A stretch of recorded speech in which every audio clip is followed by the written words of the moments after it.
mau gimana pun kesibukan dan tanggung jawab kita, tujuan utama kita ada di Unpad ya buat belajar, buat kuliah. Jadi tetap kuliah akademik itu nomor satu. Terus selanjutnya kalau untuk organisasi, aku usahain semua yang aku ambil yang udah jadi tanggung jawab aku itu maksimal. Jadi aku selalu ngatur skala prioritasnya biasanya berdasarkan deadline dari pekerjaan yang harus aku lakukan.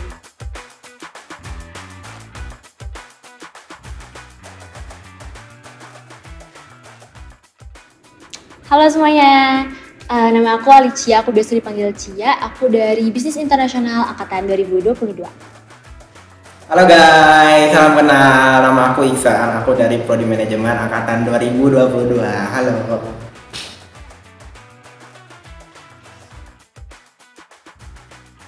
Oke, jadi saat ini aku tergabung dalam 2 organisasi ya. Jadi yang pertama itu ada FMC, terus yang kedua itu ada Permais. Kalau di dalam kampus ada BEM Kema Unpad, terus juga ada Himpunan Mahasiswa Bisnis Internasional, terus ada Radio Unpad dan juga Pena Bangsa. Kalau Pena Bangsa ini BSO Sosial yang ada di Fakultas Ekonomi dan Bisnis. Kalau di luar kampus aku ada Student X CEO Bandung yang Grand Summit, sama aku ikut 2 panitia festival di Jakarta.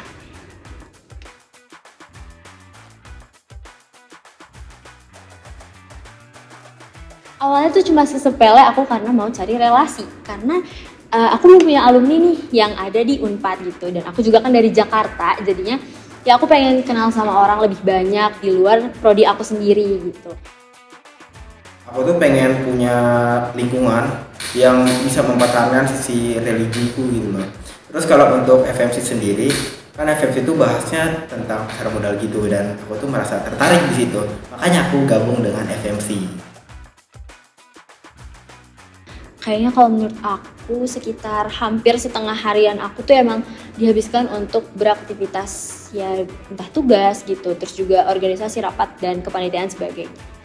Aku itu ngabisin waktu untuk hal-hal yang begituan, range-nya dari 8 sampai 10 jam gitu per harinya, per hari.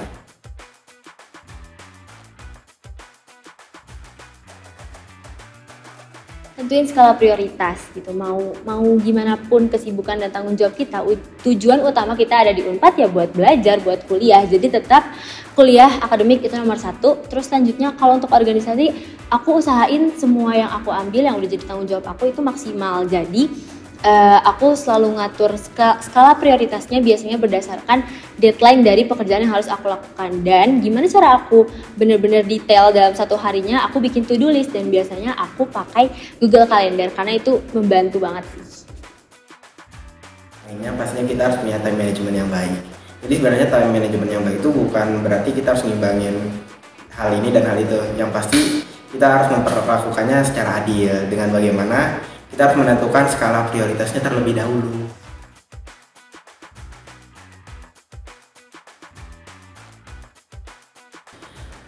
Jadi untuk anak yang sedikit hektik di non akademik juga, yang ikut banyak organisasi juga, itu tuh terkadang kita ada beberapa jadwal yang bentrokan gitu. Jadi untuk mengatasinya ya seperti yang tadi kita bahas, kita harus punya time management yang baik. Ada nih satu kekiosaan yang benar-benar kerasa banget gitu sama aku. Jadi waktu itu sebelum liburan kemarin Ramadan gitu ya, kan UTS nih, kita pekan UTS. Aku UTS sampai hari Jumat siang. Nah, habis itu baliknya aku sorenya langsung ngurus untuk keperluan forum komunikasi dari Hubex BEM Kema Unpad. Nah, setelah itu malamnya aku langsung siap-siap untuk packing.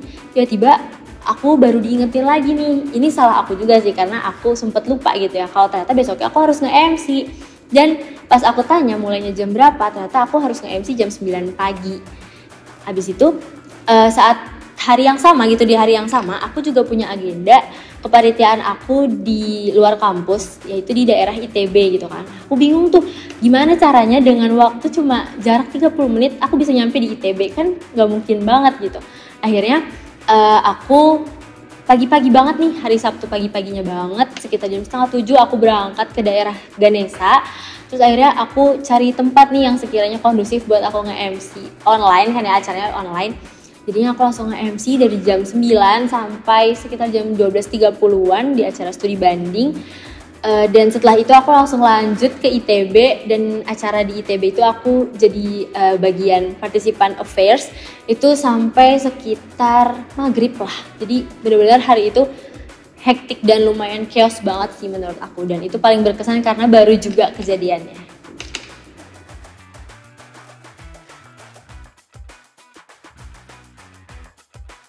Oke, jadi untuk istirahat sendiri sih wajarnya untuk mahasiswa 6 jam, 5 sampai 6 jam lah. Tapi kalau untuk yang kayak main dan sebagainya, seenggaknya ada 1 hari di setiap minggunya kita benar-benar bebas mau ngelaksainnya apa aja gitu loh. Karena kan capek juga ya kuliah, terus non akademik juga. Jadi perlu waktu 1 hari sih. Gitu. Sejauh ini sih biasanya aku tuh bukan tipe orang yang bisa tidur secara singkat gitu. Jadi makanya kalau udah ngerjain sesuatu pasti diforsir banget sampai benar-benar selesai. Habis itu baru aku tidur, dan itu bisa sampai 6 sampai 10 jam. Dari mimpi aku itu kan aku pengen banget nih bisa jago dalam dunia pasar modal gitu. Nah, dengan aku mengikuti FMC itu sangat bagus banget gitu loh untuk teman-teman yang tertarik di bidang pasar modal. Jadi makanya aku berniat untuk bergabung ke dalam FMC agar nantinya ilmu-ilmu yang aku dapatkan di organisasi FMC itu dapat berguna ketika aku ingin masuk ke bidang pasar modal di masa yang akan datang. Begitu. Aku tuh udah punya plan dan gambaran aku sendiri buat tahun pertama aku kuliah aku ngapain, tahun kedua aku ngapain, tahun ketiga aku ngapain, dan seterusnya gitu ya. Dan tujuan aku saat ini gitu dalam jangka pendek 1 tahun pertama di perkuliahan ya berada di posisi aku saat ini gitu. Jadi benar-benar itu sih tujuan aku adalah menyesuaikan kegiatan aku saat ini sama plan yang aku buat gitu. Dan juga pasti mungkin ya beberapa orang pernah dengar gitu ya, kalau ada kata-kata yang kita tuh nggak bisa jadi manusia yang terlalu general, yang terlalu umum. Kita harus punya ciri khas kita sendiri, dan itu juga jadi salah satu yang pengen banget aku dapatkan gitu, biar aku tuh punya bidangnya gitu yang udah spesialisasinya aku sendiri gitu.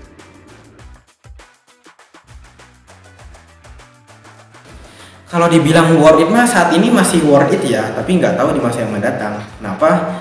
Karena kan organisasi itu sebenarnya kayak budaya gitu, ngelaksanin budaya dari tahun-tahun sebelumnya. Jadi terkesan stagnan gitu.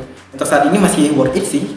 Kalau menurut aku pribadi, apa yang aku jalani saat ini, apa yang aku pegang tanggung jawabnya saat ini, itu sesuai sama apa yang udah aku rencanakan. Jadi menurut aku ini semua worth it.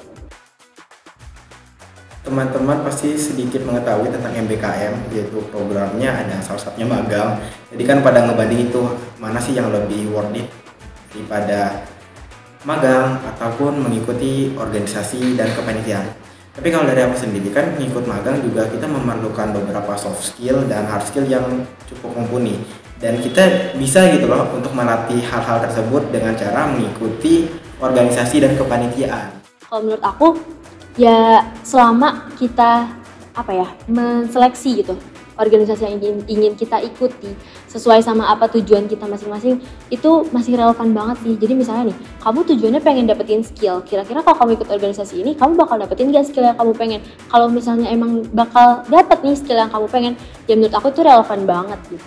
Jadi balik lagi sama sesuaiin sama tujuan kita masing-masing.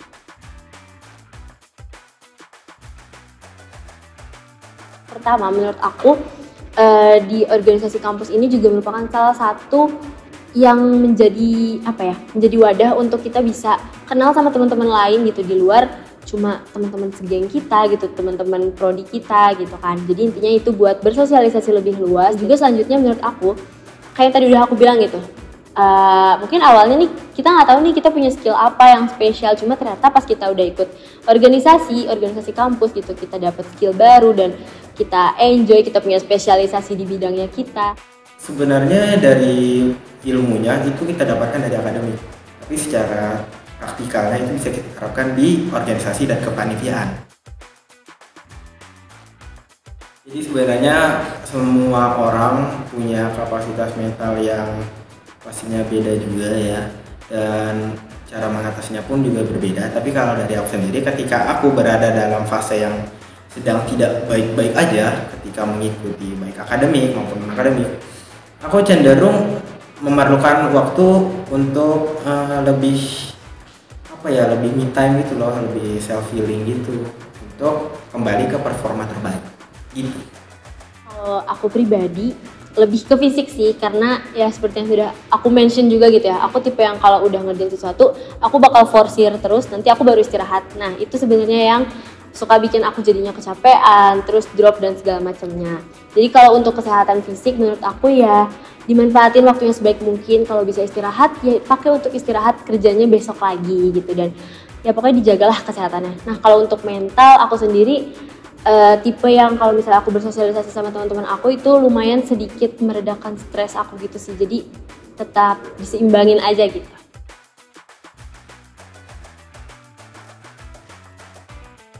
Seluruh hal yang sudah kalian jalani dan yang kalian tekuni hingga sekarang, usahakan jalani prosesnya dengan ceria gitu loh, dengan senang hati. Kenapa? Karena ketika kita dengan senang hati melaksanakan sesuatu, kita tidak merasakan hal-hal dan dampak negatif dari melakukan hal tersebut gitu loh. Yang aku terapkan tuh yang penting aku tahu kapasitas aku sendiri gitu sih. Karena kan ya kita mau sebanyak apapun yang kita kerjakan, mau jabatan apapun yang saat itu kita pegang, tapi kita juga masih manusia gitu, dan kita punya batas kapasitas maksimalnya kita. Jadi yang penting kita tahu diri kita sendiri, kenali diri kita gitu, dan pahami kapasitas diri kita sendiri. Karena kalau misalnya terlalu berlebihan juga nggak baik, tapi kalau misalnya terlalu kurang juga nggak baik. Jadi emang harus.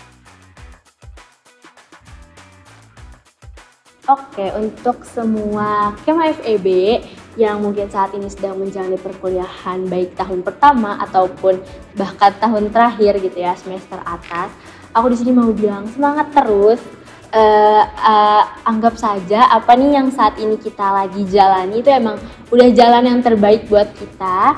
Semua ini pasti ada manfaatnya buat diri kita, jadi semangat terus ngejalaninnya, dan jangan dijadiin beban biar kerasanya lebih ringan gitu, dan jadi kerasa jadi lebih cepat selesai. Itu aja sih dari aku, jadi semangat terus semuanya. Teman-teman, dunia kuliah itu cukup berat dan aku harapin teman-teman dapat bertahan di dunia perkuliahan. Tapi ingat, di dunia perkuliahan ini kita dapat mendapatkan banyak hal dari segi pengalaman, dari segi ilmu, dan dari segi relasi. Dan aku harapin teman-teman semuanya yang sudah menjadi bagian dari 35% orang di Indonesia yang dapat menempuh pendidikan perkuliahannya itu memanfaatkan privilege ini dengan baik. Itu sih dari aku.